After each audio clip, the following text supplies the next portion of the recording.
how to unscrew your SMMA brain. So my mind was screwed up. I was addicted to video games, playing 10 to 14 hours a day, short attention span, low self-esteem, and I would hide these feelings in delusion, telling myself, one day I'll change. It's not even that bad.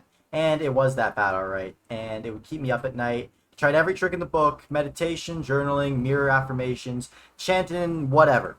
And they might have helped me short term, 5 minutes a day, 2 days, but I could never stay consistent, ever. Watching every productivity video on the internet, and this is what my brain felt like at the time. So I had scribbles in my head, no clue what was going on. Now let me ask you something. Does this resonate with you in any way right now? How are you supposed to be the top 1% of the human race with a goldfish brain? And how are you going to escape and unplug from the system going in a hamster wheel?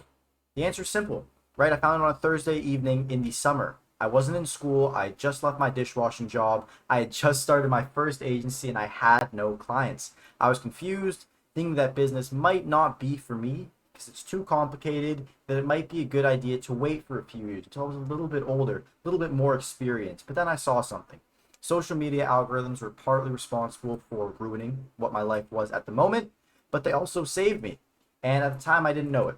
But this one video would drastically change the trajectory of my life forever. And what it taught me is called first principles. You go from entrepreneur to a scientist and break down every aspect of a situation into its most simple, most basic form to create an equation out of it. And after learning this, I turned into a scientist and a doctor of my life. I'd break down issues scientifically, and I would effectively diagnose the correct treatments in order to solve the problem. And it worked. And for the first time, I gained traction with my business. I got clients, but also my life, my habits, my overall well-being.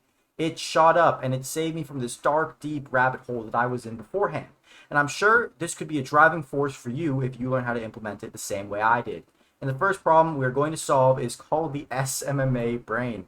Similar to the gaming brain or the TikTok brain, the SMMA brain is an overconsumption of content with no results actually yielded from that consumption. And it's extremely common. You are likely suffering from it right now watching this video. But here's the 2-minute solution on how you can cure yourself, so just stick along. It's not dopamine addiction that's causing you to watch these videos as you might think right now. It's a lack of confidence and indecision. I know because that's what myself and all my successful friends in RC have said. And there's one question I can ask you to solve this. You ready? Well, let's say you're going to bake a cake. You have 2 different strategies you can choose to bake this cake. You can either follow this one recipe on the book, same way as you've baked cake every other time in your life. Or number 2, you can combine 8 aspects of different recipes. So using the flour from this recipe, the sugar from that recipe, and just combining everything. So chances are you're going to go with number 1 instead of option 2. So then why do you always pick number 2 in business? Here's what your business cake looks like. It's over here on the right hand side, where if you just followed one recipe, it'd look a bit more like our chocolate one over there. And do you want a 1 recipe chocolate cake masterpiece or the screw up cake? Instead of following just Dylan Wilson's recipe, for example, they're going to try and combine Dylan with Joel's, with Tony's, with Iman's, with Jordan Platten, with everyone others. And you are getting the screw up cake. And just to see the aspect and expect to see the result of just one, like the chocolate masterpiece over here. So this applies to every single aspect of your life. The internet has provided us with millions of different instant recipes for success. Each one of them works, but not all of them at the same time. This diagram shows it all. We can put our energy into a little different thought process over and over again, or we can just put our energy into one thing and just surge straight up, right? And there are 4 pillars in your life that we can do this for. There is health, there's monetary, there's spiritual, and there's social. And if you want to make what's progress in each, you're going to pick one recipe, just one, and follow it to a T. But chef, how do I do that? And I'm glad you asked, because the first step is going to be to find the chef responsible for the recipe. Make sure the chef has a surplus of content posted and begin to only consume their knowledge, completely tunnel vision, dialed in on what they just have. Become involved with the communities they read or communities they're in, the books they read, everything about them. And this will allow you to establish a strong initial base of your mindset, whatever pillar you're going to be working in.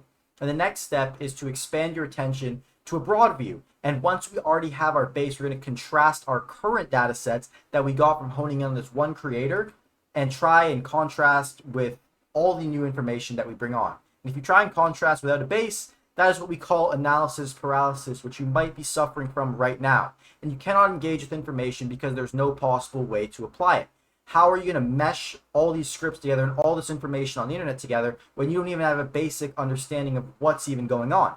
And that's why we go to the one chef to learn all of the initial ingredients first. And then we have our, just our base chocolate cake where we put maybe icing sprinkles on it. Then we add a red velvet onto it, but not until we have the initial chocolate cake. And here's an example.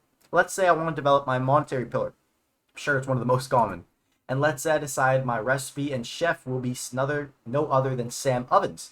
He has all the requirements. I will begin with watching all of his YouTube content, reading the books he recommends, engaging in his communities, and after I've gone through majority of content in 1 to 4 weeks, I can now effectively contrast this information and decide who the next chef that I'm going to learn from is. And it's going to be Joel Kaplan. So I'm going to go through all of Joel Kaplan's content. And once I'm done, I'm going to roughly amass 40 to 60% of all their knowledge and teachings together, which makes me Sam Kaplan, I guess. And I will be effectively able to take action because I had a base, and then that was Sam Ovens, all of his teaching, all of his mindset stuff. And the sprinkles I put on it, the extra layers of the cake, are now Joel Kaplan's information. And I can keep stacking on chefs and getting more and more knowledge only because I had that base. And it's funny because the only thing that you're missing is the base. Because I have contrasting and a concrete understanding of the first teachings, I can now do this all. And that is the power of first principles. I hope the value that I provided in this video was worth the small amount of attention that it took for you to watch this. Stay strong, my boy.